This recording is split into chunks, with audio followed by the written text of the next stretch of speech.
आदरणीय सरोज जी ने मुझे ऐसे ऐसे ऐसे भी पूछती तो मतलब कि वो था, लेकिन माइक पे उन्होंने मुझे, अरे क्या काँप रहा है, लड़की में हाथ नहीं लगाया क्या कभी? तो मैं कहा मैम मेरा रोमांस हुआ नहीं है अभी। क्या टच नहीं किया है? उनकी एक असिस्टेंट हुआ करती थी, वो कर्नाटक से थी, राजलक्ष्मी नाम था। उसे कहा राजलक्ष्मी इसे जाओ समझाओ। तो मैंने सोचा क्या पता कैसे समझाएगी। तोड़ते हुए इधर आओ, आके गले लग जाओ। तो मैंने जैसे गले लगा मुझे चुनने लगी। तो और थोड़ा समुद्र में, अरे मैं कहा स्विमिंग, अभी स्विमिंग नहीं आ रही अभी तो, चल आजा बिंदास समुद्र में आजा आजा। बहरहाल मुझे मतलब कि वो हुआ था वैसा, परंतु थोड़ी ही शूटिंग हुई थी, मतलब कि थोड़े ही दिन में मैं जिस वक्त रोमांस कर रहा था, लड़कियां कांप रही थी।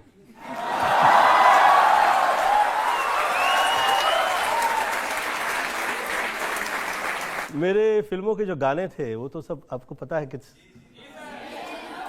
सभी गाने बहुत ही पवित्र हैं।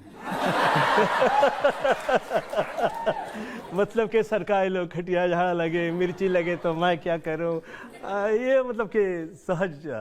तो हाँ हुआ था वैसा। तो सुपर हिट गाना था जो फिल्मों में कर रहा था, निभा रहा था। वो सभी किरदार मेरे कहीं ना कहीं देखे हुए थे। ये कैरेक्टर जो है ये देखा हुआ था। इसे मैंने कहीं किसी फंक्शन में कहीं देखा तो इसकी आंखें बाहर निकली हुई थी। तो पहले तो मेरी आंखें उसकी आंखों पर ना टिक गई, ऐसे कहते हैं ना कि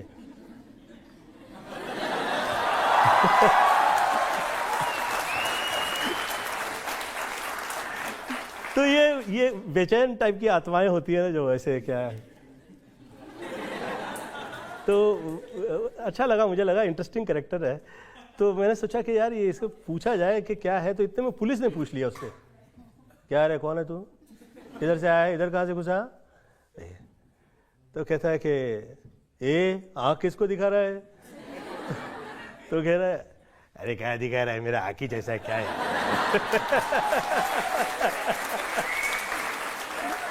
तो मैंने सोचा कि ये किरदार तो कमाल का है, वेरी गुड। बेचारे को पता नहीं चला, बिक गया था।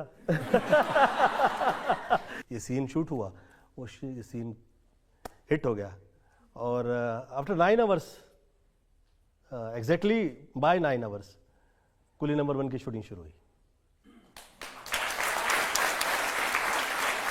हसीना मान जाएगी जी। हाँ वो क्या हो गया, मैं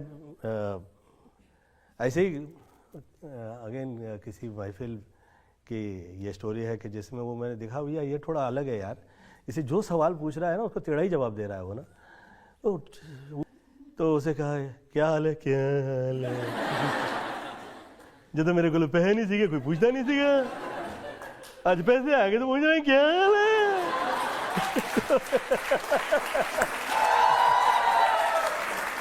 तो मैंने सोचा कि अच्छा है, बिक गया। और वो मैं पूछा उन्हें, ऐसा टाइम पास करना चाहिए इस आदमी के साथ। मैं बोला क्या हो गया सर, अब इतना डांट लगा रहे हैं, कौन है तू? मैंने कहा वो कामिनी का मैं भाई हूँ और इधर आया हूँ साथ में। अच्छा तू है, तेरी बहन है? बोला हाँ। वो रोटी देनी है यार, वो एंज करके देनी, उन्होंने एंज दे। सावन की घड़ा खा खो जाओ, पत्ती बुझा के सो जा गया, निंटकले पिंटुकले मंटी पे खड़े लिए अंटी बजा ली बार बार घंटी, कुल्ला घुमा के पश्चिम को पलट ले, बहुत हो गया फुटले पटले छाना बन गया।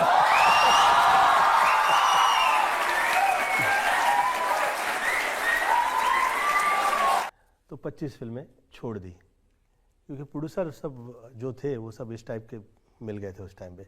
वो छोड़ दी थी फिल्में, उसके बावजूद 49 फिल्में कर रहा था मैं।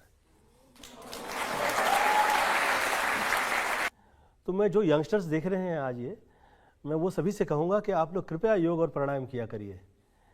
कि एक सहज रूप से जिसके अंदर जो ताकत होती है, शक्ति होती है, दे आर डिफरेंट। ये जिम जो कर रहे होते हैं दे आर डिफरेंट, पर जो योग प्राणायाम किया हुआ होता है उसमें सहज आ जाता है। और जो सहज हो जाता है, वो सरल हो जाता है, वो थकता नहीं है जल्दी। तो मैं थकता नहीं था काफ़ी टाइम पे, तो ऐसे ही होता था सर, मैं सोता ही नहीं, खरीदे ही नहीं मैंने, खरीदे नहीं।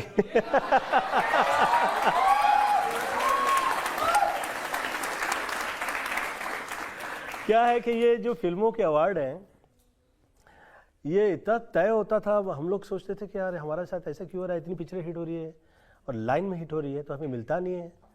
फिर जिन्हें मिलता है पता लगा कि ये ऐसे ऐसे ये हुआ करता है। तो कहीं से जेब उनकी आंटी में निकला है, तो फिर वो अवार्ड मिला है हाथ में। तो मैंने अच्छा ये ऐसा है। तो फिर उसके बाद में उन लोग मुझे अवार्ड के लिए बुलाते थे, मैं कहा नहीं नहीं नहीं नहीं नहीं नहीं, परफॉर्म करवाना है तो करवा लो, उसके पैसे लूँगा तो आऊँगा, नहीं तो नहीं आऊँगा। सॉरी मैं नहीं आऊँगा। तो मैं पहुँचता ही नहीं था। फिर चांदनी में वो किरदार जो था वो अपाहिज हो जाता है। मैं कहा गोविंदा अपाहिज? मैं कहा नहीं चलेगी सर। अच्छा ये था कि समय का कि मुझे ऐसा लगता है कि गाने इसके सुपर हिट है और ये फिल्म गानों की वजह से चल जाएगी। तो ऐसा हुआ, बहुत भयंकर है सर, क्षमा प्रार्थना करूंगा फिर कहता हूं आप लोगों से, हाँ बहुत भयंकर है। अमिताभ बच्चन जी ने जिस वक्त बड़े मियाँ छोटे मियाँ शुरू हुई, तो मेरी ऐसी बिल्कुल हालत नहीं थी कि वो पिक्चर में शुरू कर पाऊँ, क्योंकि मम्मी का निधन हो गया था और मेरा दिल था कि मैं फिल्म से बाहर आ जाऊँ, मैं छोड़ दूँ सब। बहरहाल उस तकलीफ से मैं बाहर निकला। मैं कहा कि फिल्म जिस वक्त शुरू हो रही है तो कॉमेडी करे, हंसी मजाक करे, ऐसा तो मेरा दिल ही नहीं था। और आदरणीय अमिताभ बच्चन जी के लिए उस वक्त बहुत महत्वपूर्ण था कि वो फिल्म चलना चाहिए। मशहूर सीन अब जो आता है, ये अपने आप को मुगले आजम हमको अनारकली समझ लियो का, कितना नचा रहे हो। ये फिल्म की थी दुल्हे राजा। क्लाइमेक्स शूट हो रहा था तो एकदम से मैंने देखा पूरी पिक्चर में कॉमेडी चल रही है, गाना सुपर हिट है और यहाँ मशीन गन लेके बहुत सारे लोग आ गए। तो मैंने कहा ये कहाँ से आ गए भैया? बोले विलन ने हायर किए होंगे। हायर किए होंगे?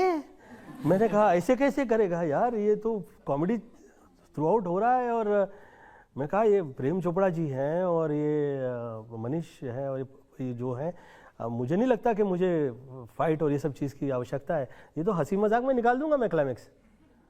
तो पूरा क्लाइमेक्स फिर लिखा गया और वो पूरी एक्शन थी वो लोगों की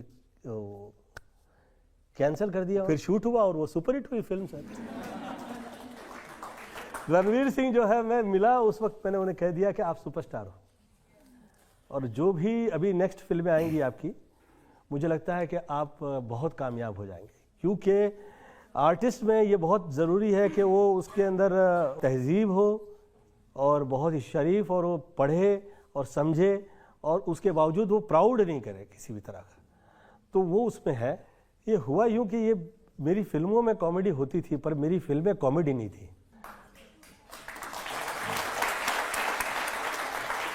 और आदरणीय दिलीप साहब जी ने मुझसे कहा कि गोविंदा तुम ये ट्रेजेडी फिल्में नहीं करो, तो मुझे सूट कर गया। और जहाँ से कॉमेडी फिल्में आई हैं 14-15 वर्ष जो है वो टॉप के रहे हम लोग। सलमान तो मुझे बहुत मतलब उससे प्रॉब्लम ही नहीं है, I love him, I feel he is a very nice person, very good artist. है कि उसका बेटा भी उसके साथ 17 पिक्चर करेगा, क्योंकि वो डेविड धवन का बेटा है, वो पढ़ा लिखा है। 17 पिक्चर करने का किसी आर्टिस्ट के साथ क्या मतलब होता है ये भी हमें नहीं पता था। मुझे तो सिर्फ इतना कह दिया गया था कि संजय दत्त ने कहा कि पंजाबी है और आ रहा है, तो उस टाइम पे मैं बहुत सारे पंजाबियों को अपने साथ में काम दिया करता था, तो जितने पंजाबी कहाँ से आ जाते थे मैं काम दे दिया करता था। तो उसमें से डेविड धवन आए और मुझे अच्छे लगे और मुझे ऐसा लगा कि इनके साथ में मैं बहुत सारी हिट फिल्में जो है दे सकता हूँ। तो मैंने सोचा कि चलो करते हैं साथ में काम। तो उनके साथ तो जिस तरह से रिश्ता निभाया, तो मैं तो ऐसा किसी के रिश्तेदार के साथ भी नहीं कर पाया। मैं उनके साथ 17 पिक्चर कंप्लीट कर चुका था।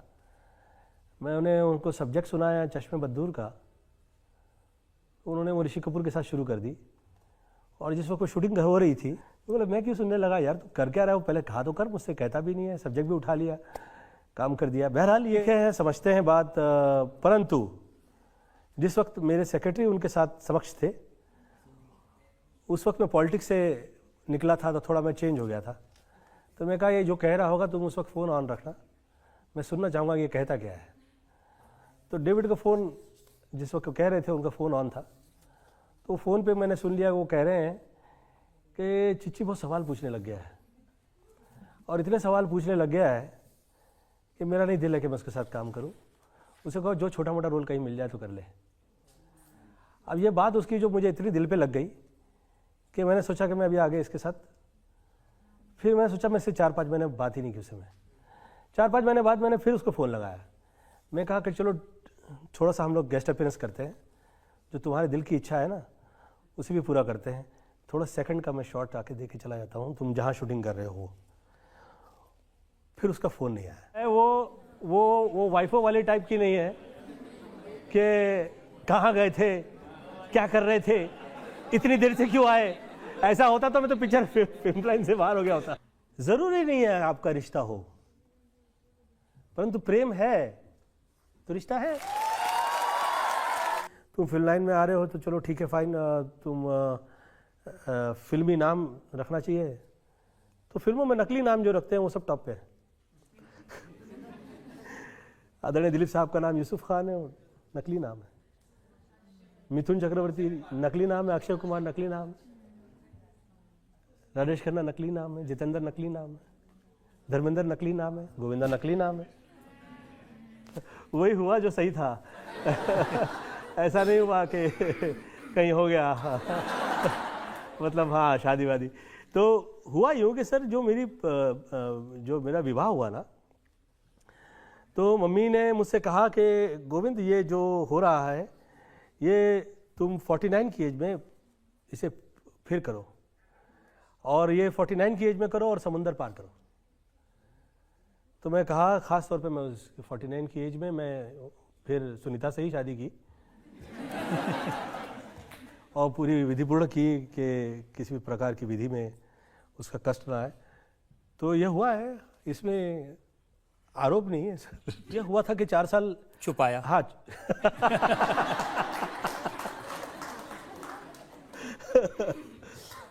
अब उस टाइम पे फिल्में ही नहीं मिलती थी। शादी हो जाए तो फिल्में नहीं मिलेंगी, शादी हो गया तो लड़कियां नहीं पटेंगी।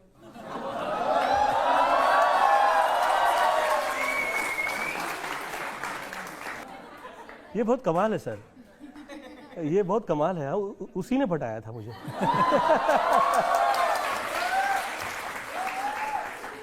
हम लोग किसी पार्टी से बाहर आए और गाड़ी में आके वो मतलब वी वर ट्रैवलिंग टुगेदर, तो मेरा हाथ उन्हें लग गया, उन्होंने हटाया नहीं, मैंने भी टिकाए रखा।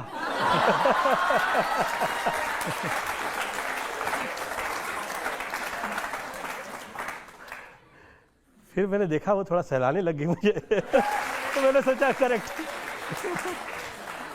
तो मैंने सोचा ये अच्छा है यार, सुंदर तो थी, वो है ही है।